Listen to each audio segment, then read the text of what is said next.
নমস্কার বন্ধুরা, আমি দীপান্বিতা চলে এলাম আবারও একটা ছাদ বাগানের ভিডিও নিয়ে। আর তোমরা ভাবছো প্রথমেই কেন গন্ধরাজ গাছ দিয়ে শুরু করছি। এটা আমার 1 বছরের গাছ, আর 1 বছরের মধ্যে দেখো কত সুন্দর কুঁড়ি চলে এসেছে। কুঁড়িটা কিন্তু অনেকটাই বড় হয়ে গেছে।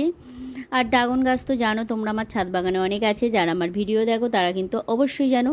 তো চলো বাকি গাছগুলোকে দেখায়। আর এই যে মাধবীলতা গাছ, এই গাছটা কিন্তু প্রথম থেকেই আমি কাটিং করে করে রেখে দিই। আর একবার করে কাটিং করলে কত সুন্দর ফুল দেয় দেখো।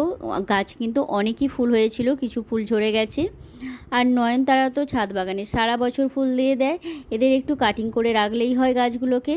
আর এটা তোমাদেরকে দেখেছিলাম একটা থোকার টগরের গাছ, এটা আমি চারা তৈরি করেছিলাম। আর দেখো এরই মধ্যে কুঁড়ি চলে এসেছে। আর এগুলো আমার হাইব্রিড নয়নতারা গাছ, এটা একটা হালকা পিঙ্ক কালারের নয়নতারা। এই নয়নতারাটা কিন্তু খুব সুন্দর দেখতে। এটা আর একটা নয়নতারা, এটাও কিন্তু হাইব্রিড নয়নতারা। আর চলো এবার আমি আমার ভিডিওটা শেষ করব গোলাপ গাছ দিয়ে। আর এই গোলাপ গাছ কিন্তু শীতকালে খুব ফুল দেয়। তোমরা যারা এখনও ছাদ বাগানে করো না, একটা কিন্তু গোলাপ গাছ রাখতেই পারো। আর আমার ভিডিও তোমাদের যদি ভালো লেগে থাকে লাইক কমেন্ট করো, আর চ্যানেলে নতুন হয়ে থাকলে সাবস্ক্রাইব করে পাশে থেকে। চলো আজকের মতো এইটুকু, টাটা।